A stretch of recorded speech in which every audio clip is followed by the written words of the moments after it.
Mga celebrities na natalo sa botohan ngayong midterm elections 2025. Marjorie Barreto. Talo sa midterm election ngayong taon ang celebrity mom na si Marjorie bilang konsehal ng Caloocan. Sa resulta ng partial at unofficial votes, hindi siya nanguna sa botohan. Nasa 6 na konsehal ang magkakaroon ng pwesto sa kanilang distrito, ngunit nasa ika-7 pwesto nga si Marjorie. At nakakuha lamang siya ng mahigit 100,000 na boto. Matatandaan naman na abala siya noon kasagsagan ng campaign period kung saan nilibot niya ang lugar at distrito nila. Dennis Padilla, bigo naman na makakuha ng pwesto at posisyon sa ika-2 distrito ng Caloocan ang aktor na si Dennis Padilla.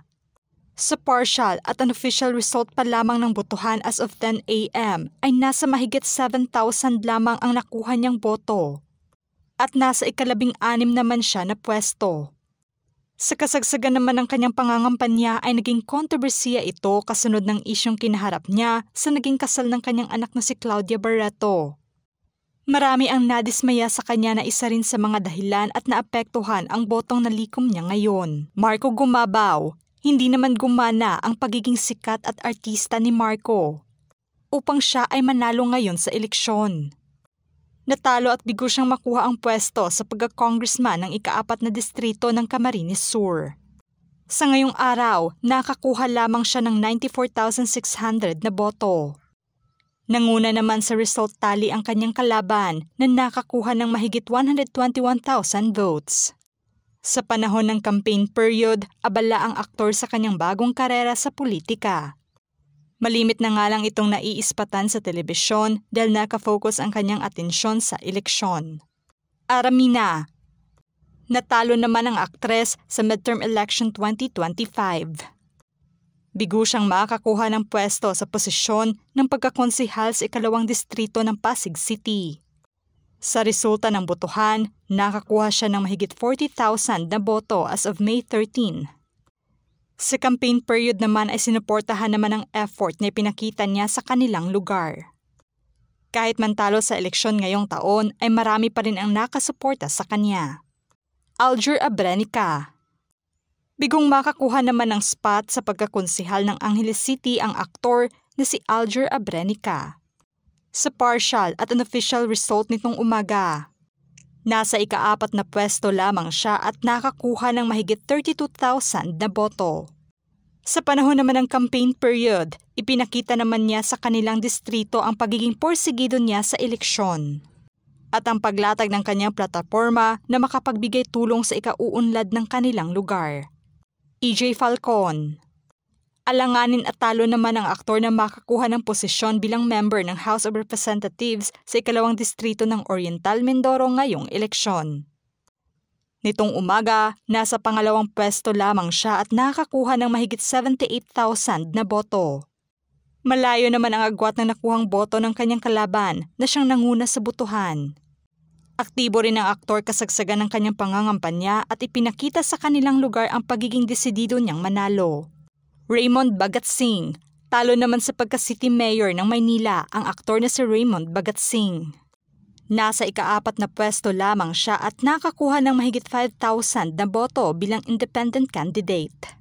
Maliit lamang ang botong nakuha niya sa kabila pa man ng effort na ipinakita niya kasagsagan ng campaign period. Tila hindi pa kumbinsido ang mga lokal na residente na iboto siya. Luis Manzano. Hindi naman umubra ang pagiging kilala ni Luis Manzano. Natalo nga ito sa pagka-vice governor ng Batangas. Pumapangalawa naman siya sa pwesto ng botohan at nakakuha lamang ng mahigit 450,000 na boto. Matatanda ang todo nga ang pangangampanya ng actor-host at inilatag nga niya ng maayos ang kanyang plataporma para nasa kanilang lugar. Kasama naman niya ang asawang si Jesse Mendiola at ang kanyang mami na si Dilma Santos panahon ng campaign period. Angelica de la Cruz. Talo naman sa pagka-vice mayor ng Malabon City ang aktres. Nasa pangalawang pwesto nga siya at nakakuha ng partial votes as of May 13, 10 a.m. ng mahigit 42,000. Naging kontrobersiya naman ang pagtakbo niya sa halalan ngayon dahil nasa ilang issue at kasong ibinato at isinampal laban sa kanya. Enzo Pineda. Bigo namang makuha ng aktor ang posisyon sa pagkamiyembro ng sangguniang panglungsod ng NCR sa ika-5 distrito ng Quezon City. Nasa ika-8 pwesto lamang siya at nakakuha ng mahigit 80,000 votes. Anjo Iliana. Talo naman sa pagka-vice mayor ng Calamba, Laguna ang aktor. Nakakuha lamang siya ng mahigit 14,000 na boto ngayong araw. Hangad naman ng aktor na manalo at makapagbigay tulong sa kanilang lugar sa pamamagitan ng kanyang plataporma. Victor Neri. Hindi naman pinalad ngayong midterm election ang aktor at natalo rin siya sa pagka-mayor sa Makati City. Nakakuha lamang siya ng mahigit 1,000 boto at nasa ika-3 pwesto naman siya. Tila hindi kumbensido ang mga residente sa kanya bilang kandidato at hindi nga umubra ang pagiging kilala niya. Philip Salvador. Ligwak naman sa pagiging senator ngayong midterm election ang aktor na si Philip Salvador. Bigo naman siyang makakuha ng sapat na boto upang makapasok sa top 12. Nasa ika-19 na pwesto lamang siya at nakakuha ng mahigit 8 million votes. Marami naman ang hindi kumbinsido sa kanya kasagsagan ng campaign period. Sa kabila pa man ay porsigido siya sa kanyang pangangampanya upang manalo, sa kabila pa man ito na tumakbo siya sa ilalim ng alyansa ng PDP Laban na isa sa mga itinuturing na malakas na partido. Willie Revillame. Bigo namang makakuha ng pwesto at posisyon sa pagkasenador ang television host na si Kuya Will. Sa kanyang unang pagtakbo sa politika, nakakuha lamang siya ng mahigit 6 million votes. Base pa lamang ito sa partial at unofficial result nitong umaga. Medyo malabo namang makausad pa siya sa pwesto ng top 12. Dahil may mas nanguna pa nga sa kanya, kasagsagan naman ng pangangampanya, marami ang napangiwi sa pagtakbo niya bilang senador. Hindi nga kumbensido ang karamihan sa bawat sagot niya sa panayam kung saan hindi sapat ang kanyang mga kasagutan. Inalmahan din nila ang hindi umano pagiging seryoso nito sa kanyang magiging plataporma kung sakaling ito ang manalo. Manny Pacquiao, hindi naman pinalad na manalong muli sa pagkasenador si Manny Pacquiao ngayong taon.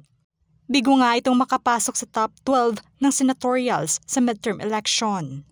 Sa partial at unofficial result pa lamang ay nasa ika-18 pwesto lamang siya at nakakuha lamang ng mahigit 8 million votes. Tulad ng dati, aktibo rin si Pacquiao sa pangangampanya at paglatag ng kanyang plataporma lalo na sa pagtulong sa mga mahihirap na Pilipino. Bong Revilla. Bigo naman ang aktor at politisyan na manalo ngayong taon bilang senador. Nasa ika-13 alanganing pwesto nga siya kung saan nakakuha lamang siya ng mahigit 9 million votes. Hindi na rin siya baguhan sa Senado at politika. Kaya gamay na rin niya kasagsagan ng campaign period ang paglatag ng kanyang plataporma. Ano ang masasabi niyo sa mga celebrities na natalo sa midterm election 2025? Just comment below.